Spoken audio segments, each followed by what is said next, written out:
আপনি কি কখনো ভেবেছেন জীবনের কঠিন সময়ে আপনি গাজর, ডিম কিংবা কফি বিনের মতো আচরণ করবেন কিনা? আসলে যে কোনো প্রতিকূল পরিস্থিতিতে আপনি কেমন আচরণ করেন, কি আচরণ করবেন, সেই বিষয়টা নিয়ে আজকের ভিডিওতে আমরা কথা বলবো।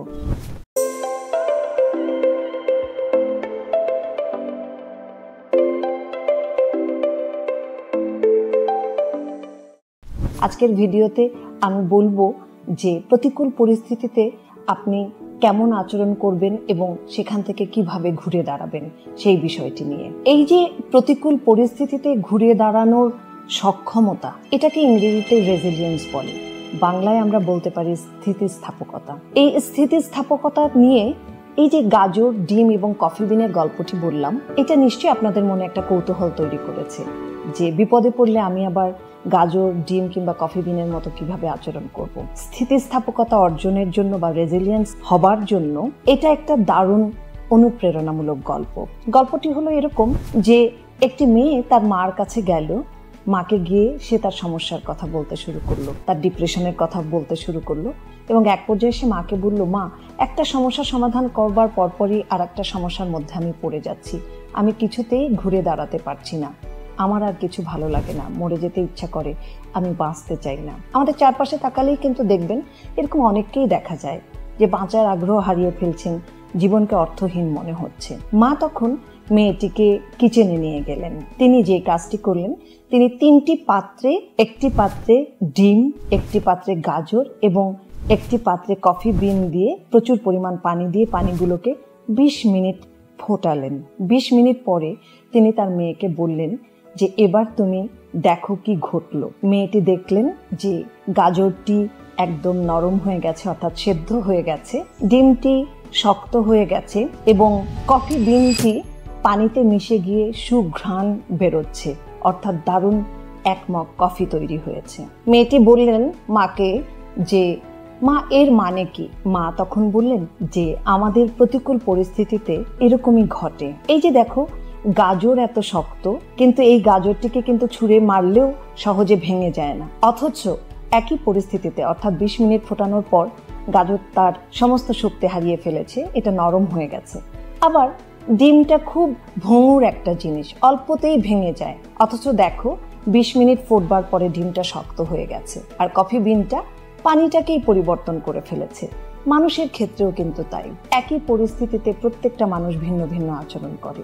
অনেক সময় বাইরে থেকে কাউকে দেখা যায় সে ভীষণ শক্ত, কিন্তু প্রতিকূল পরিস্থিতিতে আসলে সে একদম নরম হয়ে যায়, সে তার ভেঙে পড়ে, তার শক্তি হারিয়ে ফেলে। আবার অনেককে বাইরে থেকে মনে হয় যে ভীষণ নরম, কিন্তু দুঃখ, যন্ত্রণা, কষ্ট তাকে পাথরের মতো শক্ত করে ফেলে, সে রিজিড হয়ে যায়, সে কাউকে মন খুলে কিছু বলতে পারে না, সাহায্য চাইতে পারে না, তার আচরণে বড় পরিবর্তন দেখা দেয়। আবার অনেক মানুষ সেই পরিস্থিতিটাকে সামলে নিয়ে ঘুরে দাঁড়ানোর চেষ্টা করে, অর্থাৎ কফি বিনের মতো হয়ে যায় যে সে পরিস্থিতিটাকেই পাল্টে ফেলে তার নিজের মতো করে। তুমি আসলে চিন্তা করে দেখো যে তোমার এই প্রতিকূল পরিস্থিতিতে তুমি কি ধরনের আচরণ করতে চাও, তুমি কোনটাকে বেছে নিতে চাও? তুমি গাজর হতে চাও, ডিমের মতো হতে চাও, নাকি কফি বিনের মতো হতে চাও? হয়তো কারো পরীক্ষা খারাপ হয়েছে, বাবা মার সাথে ঝগড়া কিংবা রিলেশন বা রোমান্টিক সম্পর্ক ভেঙে গেছে, এরকম বিভিন্ন কারণে তারা পরিস্থিতি থেকে পালাতে চান এবং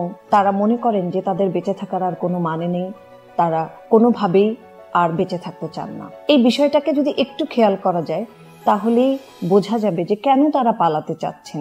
তার কারণ হলো তারা পরিস্থিতিটাকে মোকাবেলা করতে পারছেন না। এই যে পরিস্থিতি মোকাবেলা করতে না পারাটা, এটাই হলো স্থিতিস্থাপকতার অভাব। এক তরুণী আমার কাছে এসেছিলেন কিছুদিন আগে। তিনি বলছিলেন যে তার বাবা এবং মার মধ্যে ঝগড়া তিনি ছোটবেলা থেকে দেখে এসেছেন এবং সেটা দেখে দেখেই তিনি বড় হয়েছেন।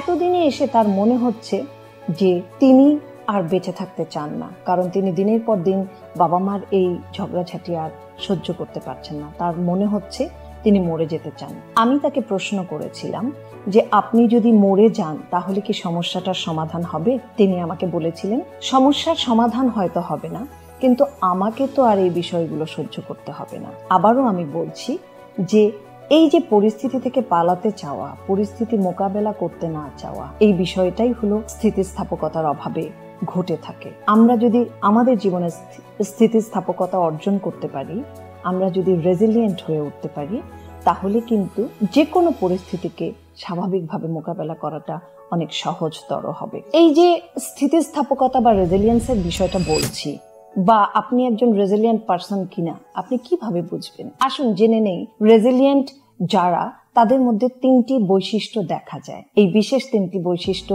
আপনাদের মধ্যেও যদি থেকে থাকে, আশা করা যায় যে আপনারা যে কোনো পরিস্থিতিতে ঘুরে দাঁড়াতে সক্ষম হবেন খুব দ্রুত, বা যে কোনো প্রতিকূল পরিস্থিতি মোকাবেলা করতে এই দক্ষতাটা আপনাদের কাজে লাগবে।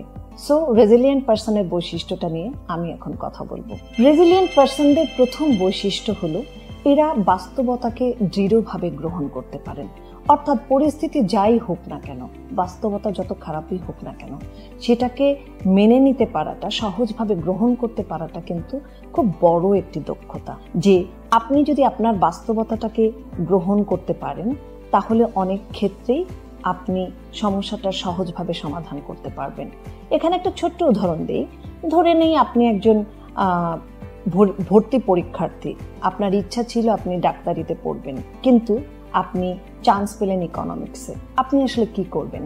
আপনি কি খুব মন খারাপ করবেন, বিষণ্ণতায় ভুগবেন, ফ্রাস্ট্রেটেড হয়ে থাকবেন, কিছুতেই পরিস্থিতি মেনে নিতে পারবেন না, এবং পরবর্তী যদি পরীক্ষার কোনো সুযোগ থাকে কোথাওই সেটা কাজে লাগাতে পারবেন না, সেই অবস্থায় থাকবেন? আপনি যদি রেজিলিয়েন্ট পারসন হন, আপনি দৃঢ়ভাবে গ্রহণ করবেন বাস্তবতাকে, যে বাস্তবতা যেটাই হোক না কেন, আমাকে হয়তো ইকোনমিক্সেই খুব ভালো করতে হবে, অথবা আমাকে আবার নতুন করে নিজেকে প্রস্তুত করতে হবে যে আমি নতুন করে আবার ডাক্তারি পরীক্ষায় চান্স পেতে চাই। দ্বিতীয় যে বৈশিষ্ট্যটা আসলে রেজিলিয়েন্ট পারসনের মধ্যে থাকে, সেটা হলো পরিস্থিতি সামাল দেবার জন্য একটা দৃঢ় বিশ্বাস থাকা। নিজের প্রতি বিশ্বাস, পরিস্থিতির প্রতি বিশ্বাস, নিজেকে বিশ্বাস করা এবং পরিস্থিতির উপরে বিশ্বাস থাকা যে আমি যে কোনো মূল্যে এই পরিস্থিতি থেকে বের হতে পারবো।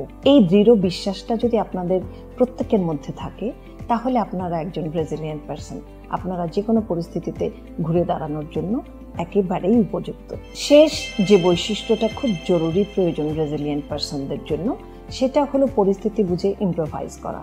অর্থাৎ যখন যে পরিস্থিতি হয়েছে, সেই পরিস্থিতিটাকে বিবেচনা করে আপনি যদি নতুন কিছু করতে পারেন, ইতিবাচক কিছু করতে পারেন, তাহলে সামনের দিকে এগিয়ে যাওয়াটা আসলে কঠিন কিছু নয়।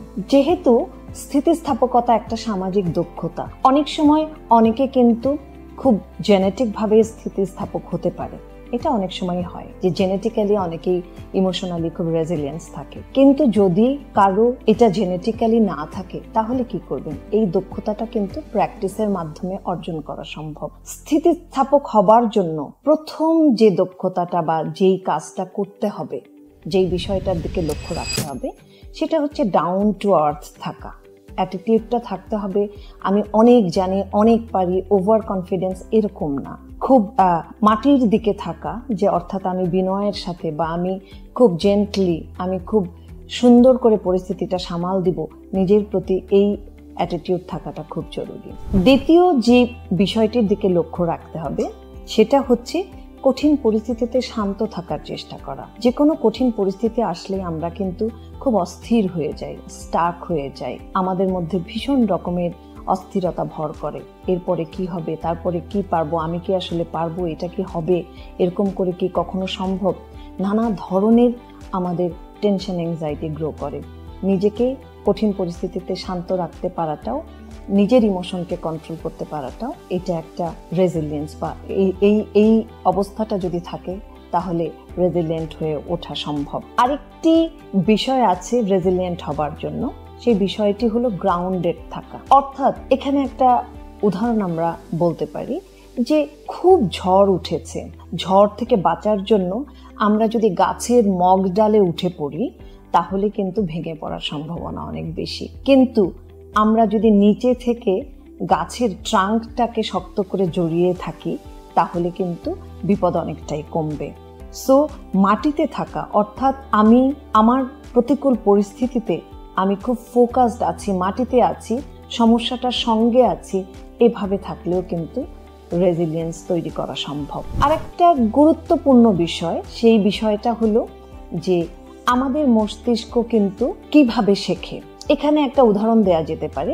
আপনি যদি কখনো সমুদ্রের ধারে যান, বালিতে যদি একবার দাগ কাটেন, একটা ঢেউ এসে ধুয়ে নিয়ে যায়। একই জায়গায় যদি আপনি বারবার করে দাগ কাটতে থাকেন এবং গভীর একটা দাগ কাটেন, শেষের দিকে ঢেউ এসে কিন্তু সেটা ধুয়ে নিতে পারবে না।